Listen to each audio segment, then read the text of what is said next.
Muy buenas a todas y todos.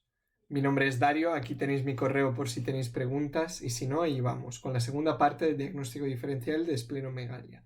En el primer vídeo vimos todas las patologías hematológicas con esplenomegalia. Aquí vamos a ver todos los demás bloques.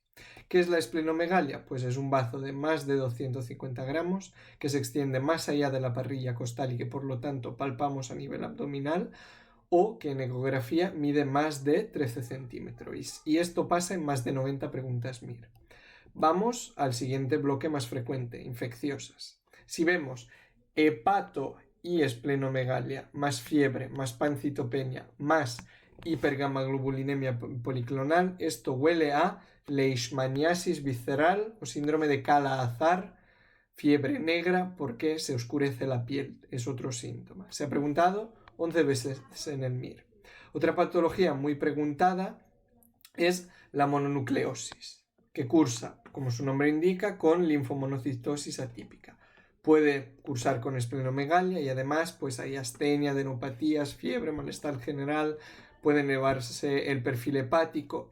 Pero, ¿cómo diferenciamos los microorganismos? Pues aquí lo tenemos. Si hay faringitis y anticuerpos heterófilos, es decir, prueba de Paul Bunel positiva, tenemos un virus de Epstein-Barr, una mononucleosis pura. Y si no tenemos faringitis, no tenemos anticuerpos heterófilos, es decir, el Paul Bunel es negativo, estamos delante de un citomegalovirus.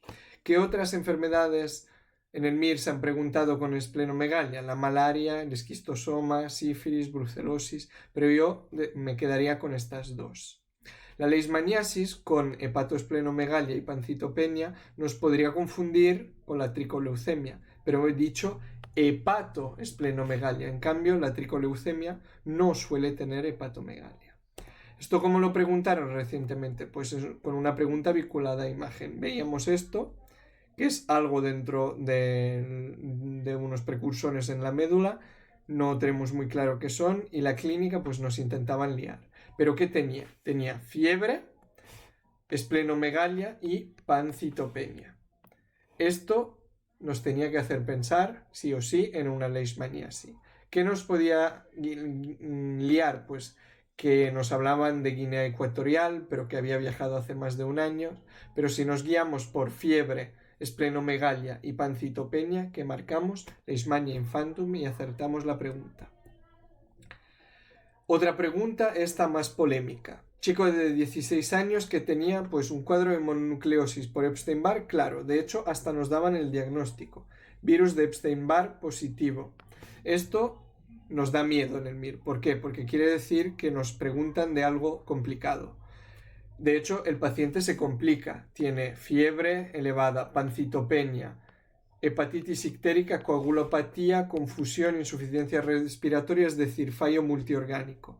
Y nos encuentra una sepsis, hemocultivos negativos, urocultivo negativo, no hay meningitis, la placa de tórax es normal, la procalcitonina es normal, lo cual sugiere que no haya una infección bacteriana, pero los parámetros inflamatorios PCR y ferritina estaban muy elevados. ¿Esto qué nos tenía que hacer sospechar? Pues desde luego una mononucleosis infecciosa de curso grave, que es la opción que mucha gente marcó porque como se trata correctamente con glucocorticoides. ¿Qué quería el examinador que marcáramos?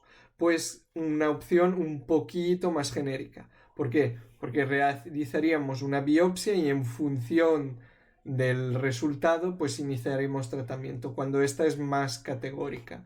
Se deben administrar glucocorticoides o algún otro inmunosupresor. Es verdad que esta opción es más genérica, pero las dos eran correctas. Se intentó impugnar, no se consiguió. Esto en el MIR a veces pasa. Pasamos a reumatología, cambiando de tercio. ¿Qué enfermedad cursa con esplenomegalia? Y se ha preguntado recientemente. Pues la enfermedad de Still del adulto.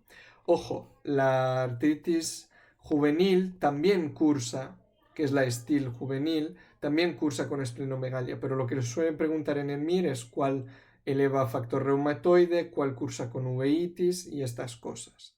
En el adulto tenemos faringitis, esplenomegalia, fiebre en pico, artralgias y característicamente cuando la fiebre sube aparece un exantema salmonado y una elevación de ferritina. Esto se ha preguntado 3 veces en el MIR. ¿Qué más cosas cursan con esplenomegalia? Pues si a la esplenomegalia le sumamos una artritis reumatoide crónica con factor reumatoide positivo y neutropenia y puede aparecer también anemia y trombocitopenia, tenemos un síndrome de Felty, preguntado 2 veces en el MIR. Y si delante, en vez de una persona más mayor, como la artritis crónica, tenemos un lactante o un neonato con hepatosplenomegalia, dermatitis seborreica, adenopatías, tenemos que pensar en una forma de la histiocytosis de células de Langerhans llamada síndrome de Letterer-Siwe, que se preguntó hace muchísimos años, pero se puede volver a preguntar. En MIRes recientes, pues teníamos esta foto de un rash que sí parece un color rosita, de ahí a decir que es salmón, pues difícil, y una pregunta interminable. Entre la imagen, que podía ser cualquier cosa, y la pregunta interminable, pues ya os podéis imaginar cómo acabó la pregunta, siendo muy difícil. ¿Qué datos a favores de un STIL había? Os doy el diagnóstico. Había que sospechar un STIL, y es lo que nos invitaba a hacer el examinador con una opción muy genérica. Aunque se trate de un diagnóstico de exclusión, habría que solicitar una ferritina sérica por la posibilidad de que fuera una enfermedad de STIL del adulto. ¿Qué tenía? Pues fiebre diaria en picos, con erupción cutánea, dolor faríngeo, artralgias, adenopatías, polo de bazo, es decir, esplenomegalia. No había antecedentes epidemiológicos de interés que nos sugirieran otra infección, pero esto en el MIR no nos confirma nada, y lo que sí que iba a favor del STIL es que tenía 2 episodios previos. Esta clínica episódica es bastante propia del STIL, pero no descarta pues viruses como la hepatitis B, la hepatitis C, el parvovirus, que era lo que nos invitaba a descartar la primera opción y que muchos opositores marcaron. Como digo, la opción 2 era mucho más genérica, pero cogido con pinzas. ¿Qué otra patología cursa con esplenomegalia y de hecho hiperesplenismo, es decir, aumento de la función del bazo? Pues la cirrosis.